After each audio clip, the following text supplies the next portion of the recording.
Baik, bismillahirrahmanirrahim. Assalamualaikum warahmatullahi wabarakatuh. Selamat pagi, salam sejahtera untuk kita semua. Saudara-saudari mahasiswa, sebelum kita memulai perkuliahan, mari kita sama-sama berdoa. Mudah-mudahan apa yang kita lakukan hari ini bermanfaat dan menjadi amal ibadah untuk kita. Dan saya berharap kita semua dalam keadaan sehat walafiat dimanapun kita berada. Saudara-saudari mahasiswa, tadi kita telah melaksanakan live streaming, namun ternyata terjadi kendala teknis dalam pelaksanaan live streaming tersebut yang membuat kita kesulitan untuk mendengar apa yang saya sampaikan. Nah, pada sesi offline ini saya akan mencoba mengulas kembali materi kita tentang trust atau percaya dalam tinjauan sosiologi ekonomi. Nah, saudara-saudari mahasiswa, bahwa apa yang kita ketahui tentang percaya. Nah, kita seringkali mendengar kata-kata percaya. Nah, kepercayaan tersebut adalah suatu yang mungkin menjadi hal yang penting dalam beberapa kehidupan kita. Kemudian yang kedua adalah apa yang membuat kita percaya dan tidak percaya pada satu hal. Yang ketiga adalah bagaimana peran penting percaya dalam aspek sosial dan juga ekonomi. Nah, ketiga bahasan ini akan kita bahas di dalam pembelajaran kita di pertemuan yang ke-11 ini, agar kita bisa mendapatkan pemahaman yang utuh bagaimana peran penting daripada percaya itu dalam aspek sosial dan juga dalam aspek ekonomi.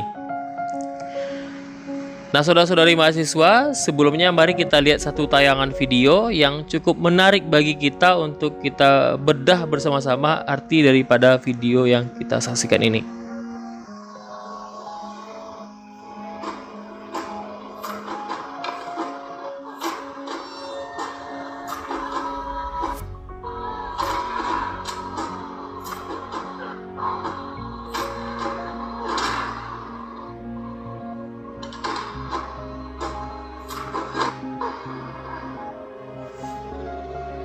Nah, kita lihat di sini orang saling bertengkar, saling memperebutkan makanan.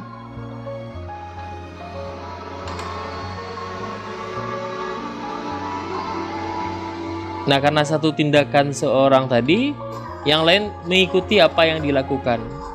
Nah, timbullah kepercayaan satu sama lain, saling tidak ego, dan mendapatkan hal yang terbaik dalam aktivitas di tayangan video ini. Nah, saudara-saudari mahasiswa, kita dapatkan pemahaman di sini itu pentingnya kepercayaan dalam suatu aktivitas. Nah, menurut Giddens, kepercayaan pada dasarnya terikat bukan karena kepada resiko, namun kepada berbagai kemungkinan. Kepercayaan itu didefinisikan sebagai keyakinan akan reliability seseorang atau sistem terkait dengan berbagai hasil atau peristiwa di mana keyakinan itu mengekspresikan suatu iman terhadap integritas atau cinta kasih kepada orang lain atau terhadap ketepatan prinsip abstrak atau pengetahuan teknis. Ini mungkin bahasanya cukup masih jawab bahasa ilmiah, namun nanti akan kita sederhanakan. Menurut Robert Lawang, bahwa kepercayaan merupakan hubungan antara kedua belah pihak atau lebih yang mengandung harapan yang menguntungkan salah satu pihak atau kedua belah pihak melalui interaksi sosial. Nah, saudara-saudari mahasiswa, kita pahami bahwa kepercayaan adalah suatu harapan positif, asumsi, dan keyakinan. Nah, jadi itu dia kata kuncinya, harapan positif, asumsi atau keyakinan dari sikap. Nah, kita tumpangkan kepercayaan ini ditumpangkan bukan kepada diri orang tersebut, tapi kepada sikapnya, di mana orang tersebut yang dipegang tersebut dan ditunjukkan kepada orang lain bahwa orang yang dipegang tersebut akan berperilaku seperti yang diharapkan dan dibutuhkan. Nah, jadi saudara-saudari mahasiswa, ketika kita menumpangkan harapan kita kepada orang lain, itu sama dengan kepercayaan. Contoh misalnya pada pembelajaran sosiologi ekonomi ini, Anda atau mungkin aktivitas kita di kampus UPI IPTK. Kenapa Anda memilih UPI IPTK sebagai tempat Anda berkuliah? Mungkin karena UPI UPTK nanti mampu memberikan Anda ilmu dan juga aktivitas setelah Anda wisuda. Nah, itu namanya kepercayaan. Nah, ketika UPI UPTK tidak mampu untuk ketika UPI UPTK nanti tidak mampu untuk melaksanakan aktivitas mereka, atau mungkin ketika UPI UPTK, nah Anda percaya berkuliah di UPI UPTK karena UPI mampu memberikan yang terbaik kepada kehidupan dan juga aktivitas Anda setelah ini. Nah, itu dia arti penting daripada kepercayaan. Nah, saudara-saudari mahasiswa, Lawang menyimpulkan inti konsep dari kepercayaan ini sebagai berikut. Yang pertama, kepercayaan itu adalah hubungan sosial antara dua orang atau lebih, termasuk di dalam hubungan inilah institusi yang dalam pengertiannya diwakili oleh orang. Nah, yang kedua adalah harapan yang akan terkandung dalam hubungan itu yang kalau direalisasikan tidak akan merugikan salah satu pihak atau kedua belah pihak. Yang ketiga adalah interaksi yang memungkinkan hubungan dan harapan itu akan terwujud. Nah, sebagai contoh, misalnya seseorang percaya untuk berinvestasi di pasar modal, bukan tidak mungkin perusahaan tempat ia berinvestasi tersebut bangkrut atau gagal dalam mengelola dana yang telah dia investasikan. Nah, jadi saudara-saudara, kata kuncinya adalah kepercayaan itu berhubungan dengan risiko. Jadi Anda pahami di sini bahwa ketika kita telah percaya kepada seseorang atau sahabat kita atau kepada orang lain, itu bukan tidak mungkin itu punya risiko. Nah, jadi kita harus pahami betul dengan siapa kita percaya, bagaimana kita bisa mempercayai dia, dan bagaimana kepercayaan tersebut mampu menjadikan hubungan tersebut adalah hubungan yang saling menguntungkan.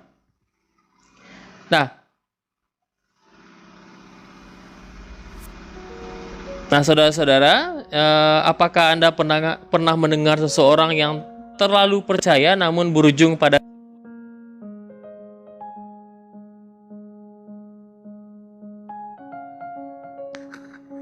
Nah, saudara-saudari mahasiswa, apakah Anda pernah mendengar seseorang yang terlalu percaya namun berujung kepada risiko yang merugikan dirinya sendiri akibat kepercayaan tersebut? Nah, silakan Anda tulis di kolom komentar pada YouTube ini, biar kita sama-sama saling melihat bahwa ternyata, oh saya pernah nih terlalu percaya, ternyata cinta saya kandas di tengah jalan, Pak, misalnya kan. Atau mungkin Anda terlalu percaya hingga akhirnya Anda dikhianati oleh teman Anda. Ternyata teman Anda mengambil orang yang Anda senangi. Anda curhat kepada dia, terlalu percaya, ternyata dia yang malah menyukai orang atau teman yang Anda sukai tersebut. Nah, itu karena kita terlalu percaya dengan orang yang kita yakini dia mampu memberikan harapan kepada kita. Nah, saudara-saudara, suatu kepercayaan itu memiliki lingkungan tempat dia berdiam.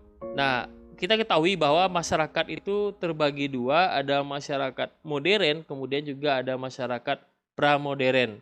Nah, pada masyarakat modern, kepercayaan yang mereka anut itu karena sistem yang tidak jelas atau sistem abstrak. Sebagai contoh, misalnya seseorang percaya itu karena dia suka dengan orang tersebut, atau karena dia sering memberikan makanan, atau karena dia baik, atau karena dia bisa dipercaya. Artinya sistem itu tidak jelas. Kemudian yang kedua adalah karena relasi personal.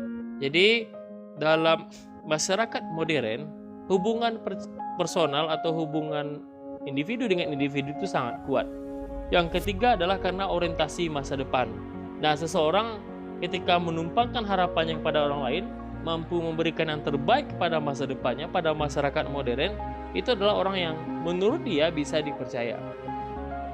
Nah, saudara-saudari mahasiswa, yang kedua ada pada masyarakat pramodern atau pada masyarakat tradisional.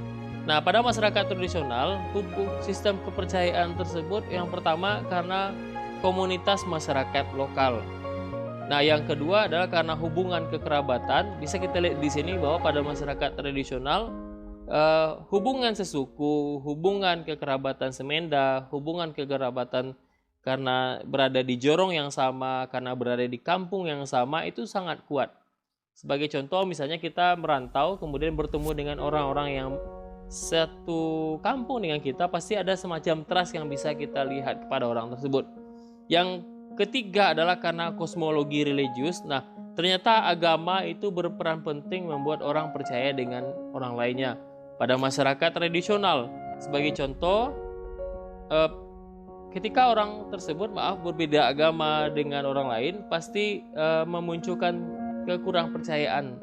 Nah, jadi ada semacam kekurang percayaan jika kita mengenal orang yang berbeda kepercayaan berbeda kepercayaan. Itu terjadi pada masyarakat pra-modern gitu. Yang terakhir ada karena tradisi. Nah, tradisi atau budaya yang timbul itu memunculkan kepercayaan antara individu dengan individu yang lainnya. Nah, saudara-saudari mahasiswa, menurut Sako dalam konteks bisnis ada 3 bentuk kepercayaan. Yang pertama, kepercayaan kompetensi, yaitu kepercayaan yang menunjuk kepada keyakinan bahwa mitra dagang akan memperlihatkan kewajiban mereka berdasarkan kemampuan dan keterampilan yang mereka miliki. Nah, dalam bisnis, kita akan percaya dengan orang tersebut karena kita sama-sama memiliki hubungan saling menguntungkan dalam mitra dagang kita. Antara penjual dengan pembeli, antara distributor dengan penjual, kemudian antara produsen dengan distributor, itu harus ada saling kepercayaan karena mereka saling membutuhkan satu sama lainnya. Yang kedua ada adanya kepercayaan kontraktual, yaitu mencakup satu keyakinan bahwa orang atau pihak yang terlibat pada suatu perjanjian tertulis akan menepati janji yang telah diikrarkan bersama. Kita ketahui bahwa dalam ketika seseorang ingin mendapatkan kepercayaan dengan orang lainnya, mereka bisa membuat kontrak. Contoh misalnya penjualan, orang mau membeli motor, membeli mobil, jual beli tanah, pasti ada kontrak yang dibuat. Ataupun juga dalam kontrak rumah ada kontrak yang dibuat dalam rangka untuk mendapatkan kepercayaan antara pihak-pihak yang beraktivitas dalam aktivitas tersebut. Yang ketiga adalah kepercayaan niat baik, yaitu menunjuk kepada harapan bersama pihak yang terlibat memiliki komitmen bersama dan terbuka satu sama lainnya untuk melakukan sesuatu yang baik dan menguntungkan bersama. Nah, saudara-saudari mahasiswa, kita lanjutkan bahwa dari kemunculannya kepercayaan dibagi atas yang pertama ada kepercayaan askriptif, yaitu kepercayaan yang muncul dari hubungan yang diperoleh berdasarkan atas ciri-ciri yang melekat antar pribadi seperti latar belakang, kekerabatan, etnis, dan keturunan yang dimiliki. Nah, ini ada kepercayaan askriptif.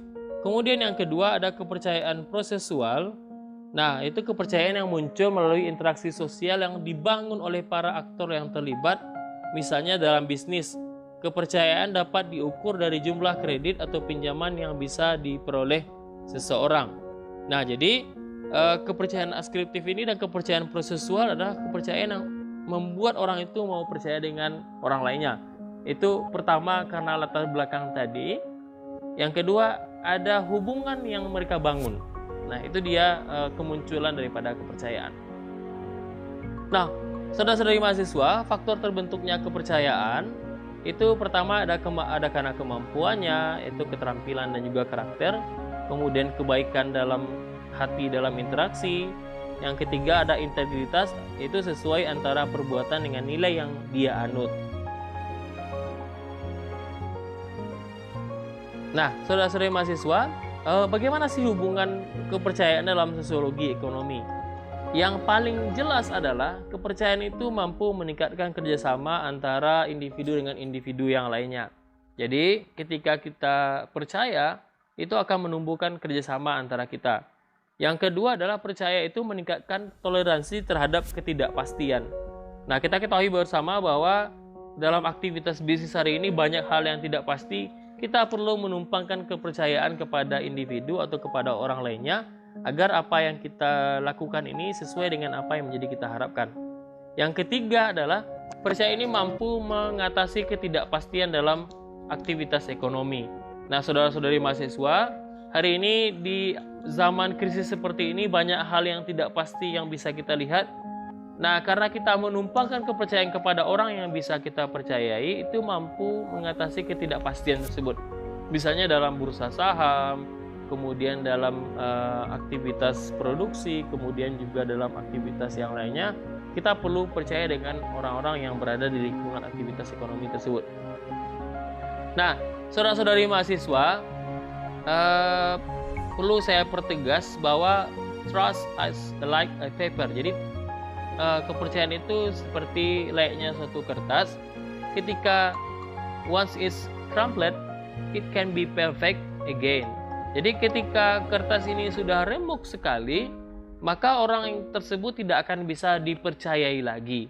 Jadi Anda pasti pernah memiliki atau ada kertas, kemudian kertas tersebut Anda remuk, Anda robek, dan lain sebagainya. Ketika kertas tersebut ingin dikembalikan utuh seperti layaknya semula, itu tidak akan pernah bisa kembali lagi.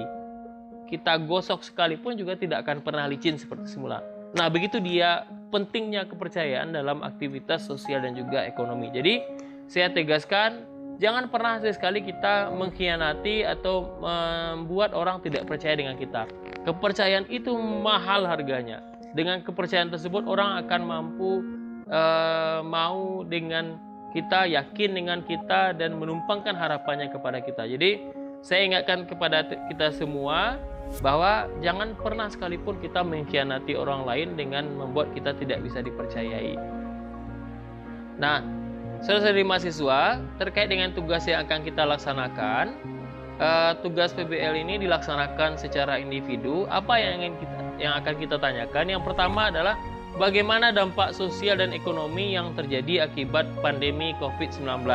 Jadi silakan Anda wawancari masyarakat tempat Anda berada. Kemudian setelah Anda tanyakan hal tersebut, pertanyaan selanjutnya adalah bagaimana kepercayaan masyarakat pada pemerintah dalam penanganan dampak sosial dan ekonomi yang terjadi di wabah COVID-19 ini. Nah, jadi saudara, pertanyaannya bisa ditanyakan kepada 2 atau 3 orang. Ditanyakan saja seperti biasa. Silakan perkenalkan nama dari UPI, nama, kemudian kampusnya. Sampaikan pertanyaan tersebut, Pak, bagaimana dampak Bapak secara sosial? Mungkin bisa penjelasannya. Kadang-kadang saya tidak bisa berkunjung atau anak saya berada di Jakarta yang membuat tidak bisa berkumpul. Nah, silakan Anda tanyakan. Yang kedua adalah bagaimana masyarakat yang berada di sekitar lokasi Anda itu, bagaimana kepercayaan mereka pada pemerintah dalam penanganan dampak sosial dan ekonomi pada COVID-19 ini. Yang terakhir adalah Anda silakan tanyakan kepada wali nagari, baik bisa lurah, bisa bamus, bisa RW, dan bisa juga RT, bagaimana kebijakan pemerintah dalam menangani dampak sosial dan ekonomi akibat COVID-19 ini. Nah, saudara-saudari mahasiswa, tugasnya dikumpulkan dalam bentuk video dokumentasi atau diketik pada Microsoft Word. Sekali lagi saya tegaskan, tugas ini bisa dibuat dalam bentuk dua hal. Yang pertama, bisa Anda gunakan dalam bentuk video dokumentasi, atau Anda buat dalam video dokumentasi, atau diketik pada Microsoft Word. Silakan pilih mana yang sesuai dengan kemampuan Anda. Nah, saudara-saudari mahasiswa, batas waktu pengumpulan tugas kita adalah paling lambat itu 23 Mei 2020, dan saya menoleransi tugas ini terakhir dikumpulkan pada tanggal 30 Mei 2020. Jadi silahkan gunakan waktu yang tersedia agar kita semua bisa memahami materi ini dan mendapatkan informasi lengkap tentang apa yang menjadi pertanyaan pada PBL ini. Saudara-saudari mahasiswa, perlu saya ingatkan bahwa kita harus mengutamakan physical distancing, jangan terlalu dekat dengan orang yang akan kita wawancarai, utamakan kita jaga jarak kita. Kemudian jangan lupa pakai masker ketika nanti kita akan beraktivitas di luar. Dan terakhir, biasakan kita selalu mencuci tangan di dalam aktivitas dan juga ketika nanti kita akan melaksanakan wawancara tersebut. Sekali lagi, bahwa apa yang kita lakukan ini adalah tindakan preventif, tapi tidak menutup kemungkinan bahwa kita pun juga ingin mendapat. Dari mahasiswa, saya ingatkan apa yang menjadi panduan ini kita pahami dengan baik, dalam rangka kita tetap mendapatkan ilmu pengetahuan, tapi tetap menjaga kesehatan kita di tengah wabah COVID-19 ini. Saudara-saudari mahasiswa, saya ucapkan minal aidin wal faizin, mohon maaf lahir batin. Mudah-mudahan kita semua bisa menjadi pribadi yang baik di bulan suci ini, walaupun banyak hal yang kurang dalam diri kita, tapi tidak meninggalkan dan membuat kita lupa akan Tuhan kita. Terima kasih, banyak maaf. Billahi taufik wa hidayah. Assalamualaikum warahmatullahi wabarakatuh.